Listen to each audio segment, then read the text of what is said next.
Ladies and gentlemen, welcome to Advice with Mike. I'm your host, comedian Mike Murphy. Now, if you're new to the channel, please do me a favor and hit the subscribe button. This is the show where you guys send in your messy, toxic, most out-of-pocket predicaments, and I attempt to break it down, giving my honest and unbiased feedback. Now, listen, I'm a comedian, not a therapist, so there ain't no guarantee that I'll be able to help fix your life, but I can provide laughter along the way and call it like I see it. So without any further ado, let's get into the episode. I titled this first letter, I cut her off, but she keeps showing up to my apartment.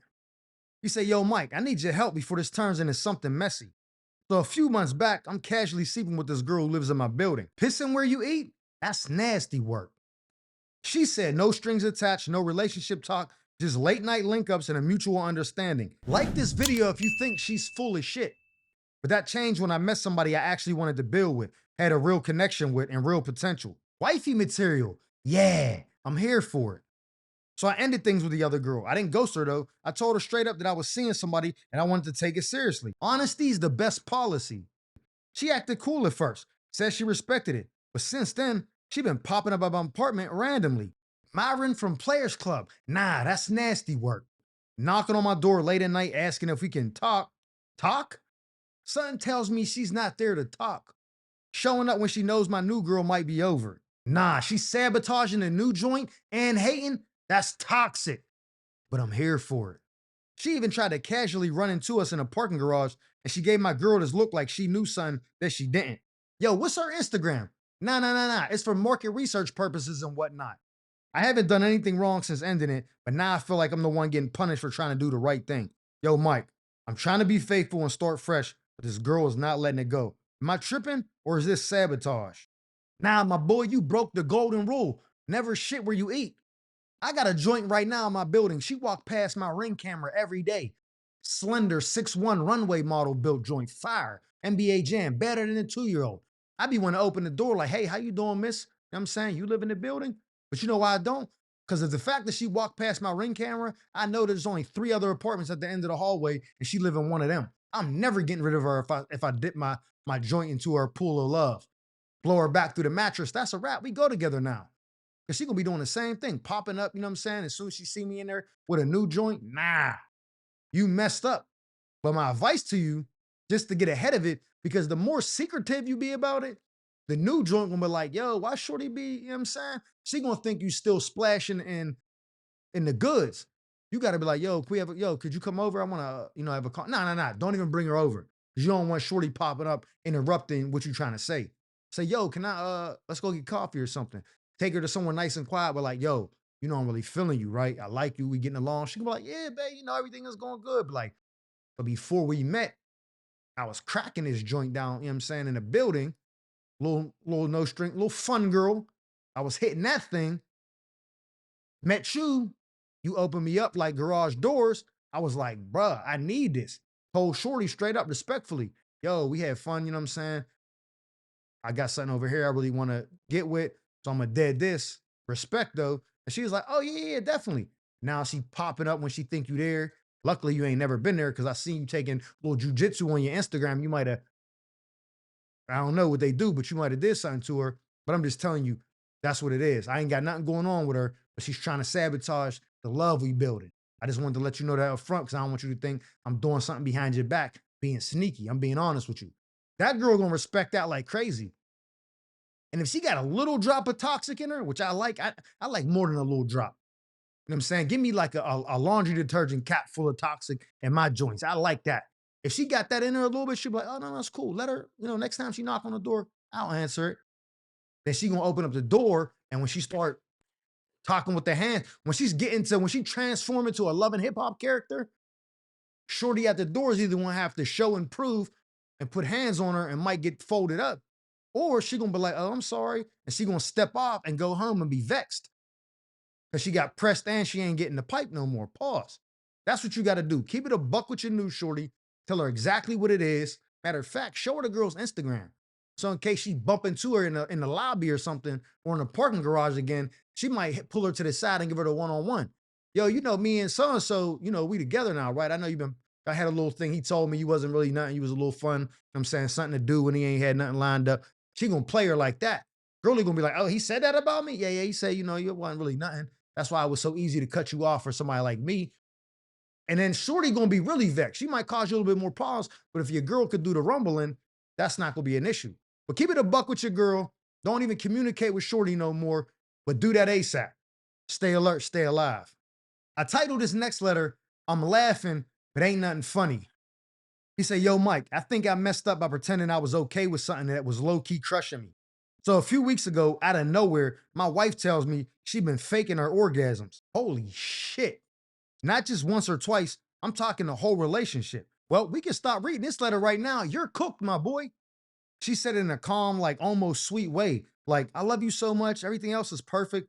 Sex is just one part. And I don't want to hurt your feelings. It's a little too late for that. But I never really, finished. She may have never finished, but this relationship is. And in that moment, I made a joke. I laughed it off with her and was like, damn, not me putting in B minus work this whole time. B minus? Sir, that's a D, and the D stands for dissatisfied or disappointed. She laughed too. I told her it was fine, said we could figure it out, said it didn't bother me. Like this video if you think he's full of shit. But Mike, it does bother me. I knew he was full of shit. Ever since that night, I barely touched her. When she tries to get close, I pull away.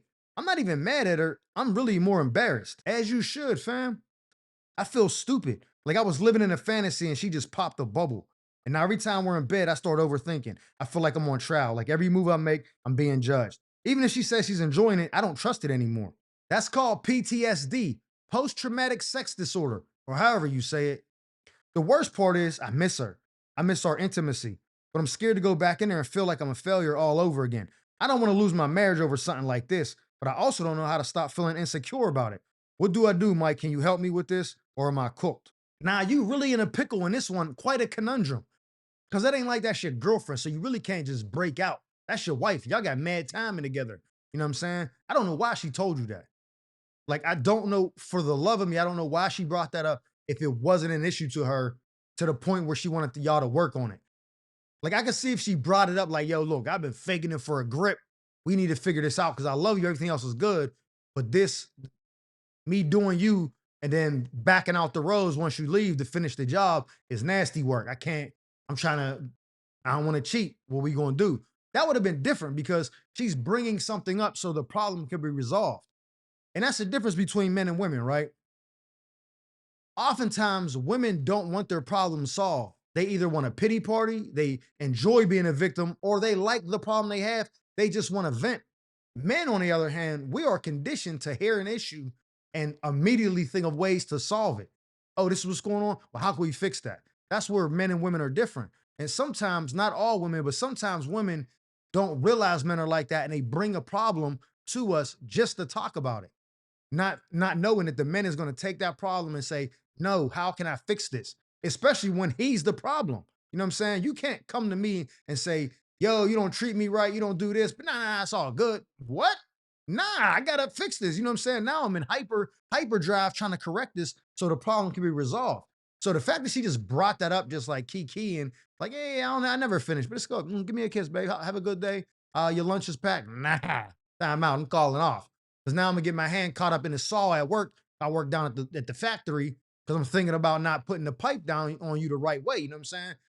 You in there having, self-love after I go to work. I can't deal with that. Because then eventually your mind gonna drift. You gonna want the real thing. You wanna get that, you gonna want that. And I ain't giving that to you. So this is crazy. We gotta figure it out. It's a tough situation. She love you, everything is good, but you gonna have to revisit it and be like, no, no, no, listen. Ain't no, don't worry about it. We need to fix this. What is it that I'm doing wrong?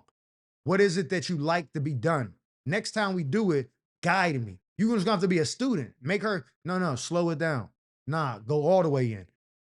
Pull it out now a little bit. Oh, I like when you just press down, you know what I'm saying, on my pelvis area and then you thrust inward like that. You know what I'm saying?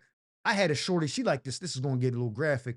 She liked when I have my right leg in between her two legs and my left leg on the outside of her. So my leg, her leg, my leg, her leg, and I'll be crashing the boards like, you know what I'm saying, like Shaquille O'Neal or Dennis Rodman, you know what I'm saying? I used to crash the walls and she used to be like that, you know what I'm saying? I knew she liked that. So we was doing it for a while and she wasn't getting close. Bloop, bloop. We just overlapped the legs and then I just start cracking the back of her shit. You know what I mean? The side. It's like kind of hits the side and goes, ooh, I almost messed that up. Hits the side and goes in like that. You know what I'm saying? That would send her right to the roof. So you're gonna have to ask your wife what she likes, what she doesn't like, have her teach you. And you have to learn each other's body all no, she know your body. You're gonna have to learn her body all over again so you can pleasure her. So after you get good at it, now she like, yo, you was already that dude and everything else. Now you cracking backs. This is bananas. Let me take you out, get you a steak. Let me slurp you up real quick to make you feel good because you're putting in that work. That's what you're gonna have to do because you can't leave the marriage. I joke about it, but you can't. You got to stay in the marriage. You got to fix it. You can't just run from the problem. Figure out what you're doing. Now, if it's the size of your pipe or something, there's nothing you can do about that. Then you just gonna have to accept it. But if it's just something you ain't doing right, that's a teachable lesson. Learn it, figure it out, stay alert, stay alive. I titled this next letter, "He's my baby, but am I doing too much?" She said, Mike, I need some advice, and I'm not just sure if I'm being an overprotective parent or just plain scared. My son's 8 years old, and he's been begging to play Little League football. A lot of his friends are signing up, and he's been talking about it nonstop for months. Yeah, let's start the CTE off young. The problem is, I don't want him to play. And it's not that I don't want him to be active or involved. I'd be more than happy to sign him up for baseball, basketball, hell, even track, anything else. Your son must be a cupcake. But football just feels different. I've seen what it could do to people. Shout out to Aaron Hernandez. I've seen the injuries, the concussions, the long-term effects. Shout out Antonio Brown with the honorary mention. And while I know the league be taking the safety seriously, I still can't shake the fear that something could go wrong. Let him do a few rounds of Oklahomas and you'll have your answer right away. He's young, he's still growing, and I just don't think putting his body through that kind of contact is worth it right now. Like this video if you think she's full of shit. At least that's what I told him. But now I feel like I'm crushing his dream. Every time he see football on TV, he lights up. He even been practicing in the yard with his cousins. Free frog bareback? Hey, yo, pause. But I'm here for it. I told him no for now and he's devastated. Dream crushers. I feel torn. Am I protecting him or just holding him back? It's the latter of the two. And what happens if I keep saying no and he starts resenting me later for not letting him at least try it out? Am I doing the right thing by trying to keep my baby safe, or do I need to loosen up and let him play the game he loves? Any advice would help. Where's his father at? That's what I want to know. I'm not saying y'all have to be together, but where is his dad at? You should not be writing me this letter. His uncle, your brother, son, anybody in the family. Why is there not a man in your family telling you that you're bugging out? Let that little boy play football. He's 8 years old. He will know within the first month, max, whether this is something he's good at or something he wants to even continue to do. They gonna line up for them Oklahoma drills, and he gonna either come out a better player or he gonna come out a point guard and go play hoops or a track star. You know what I'm saying? You're gonna have a future Usain Bolt or Marshawn Lynch. There's no in between. Let that boy play football. He already out there playing, bareback. Pause. That's what we called it back in the day. When you didn't have equipment on, bareback. We call it free frog, right? I just found out like 2 years ago, it's called free for all, meaning there ain't no teams. Everybody's for themselves. Throw the ball up in there, whoever catch it got to try to score. We was calling it free frog. And we was playing with a Huggy bottle. Other places they call it quarter water, but you know the little hugs that you bite the aluminum and squeeze the juice in your mouth? Ayo, pause. We used to throw one of them up, a pop bottle or something. We played football no matter what. So even if you don't let that boy suit up in equipment, he's going to play football with his cousins in the yard, down the street, at the field, at the park, wherever. And then the older he gets, he's going to keep doing it. And then he's going to make skull to skull contact with a youth down the way when they play your block versus they block, and they going to really have a concussion because he didn't have no helmet on. So if anything, let him play, let him learn the game from coaches, from role models, and it's good because the fact that you're asking me this lets me know that Pops ain't really around. So he need a male role model. I used to coach Little League football. This letter is perfect for me. You know how many kids we got up there that didn't have a dad in their life, didn't have uncles, nothing like that, no positive role models, or the men that was in their life was up to no good. They come to us, we like, yo, we got you. We was showing up to the schools for these kids. Yo, what you cutting up in class? Come here. What's wrong with you? Teacher, like, thank you so much. He's been so much more well behaved since you came down. Yeah, because it takes a village to raise a child, and with men who care about those kids, they're going to be influential and instrumental in his life. There's no really downside to it. And at 8 years old, bro, he's not getting hit hard enough to really get any kind of injury that's going to have lasting effects. But if he do, so what, bro? We're men. We're supposed to get headaches and a little slight dose of CTE, and you know what I mean? That's what men do.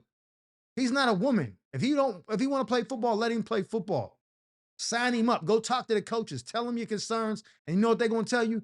Okay, we got him, Ma. Pick him up at 8 o'clock. Practices 2 hours every day, Monday through Friday. Games are on Saturday. He going to need registration fee, whatever. Get him some spikes. Need a mouthpiece. We got the rest. Your son's in good hands. Get to know the coaches. Hang out just on the sideline a little bit. See how they run stuff. Oh, organization is dope. Cool. I coach for the Garfield Gators, best organization in Western Pennsylvania, maybe the whole Pennsylvania. I don't know. But in Western Pennsylvania, for sure, we got some of the best leaders up there. We've affected kids' lives so positive over the last 30 years that the coaches that were in the beginning are still there or being recognized by the city and different legislation about how much of an impact they had in these youth's lives, especially in these impoverished and crime-ridden neighborhoods. Let your son go play football. But tell him when he put the helmet on and all that and they lace up and on the whistle, he better stay alert, stay alive. Ladies and gentlemen, that concludes this episode of Advice with Mike. I'm your host, comedian Mike Murphy. I hope you guys enjoyed me as much as I enjoyed you. And if so, please do me a favor and hit that subscribe button. Like this video. Matter of fact, leave a comment telling me what advice you would have gave them. And who knows, maybe you got your own toxic tale to tell about a shady friend or an entanglement you need help untangling. If so, feel free to write us a letter at the email provided below, and we'll read it in a future segment of Advice with Mike. So with that being said, our time together has come to an end. But always remember, stay alert, stay alive.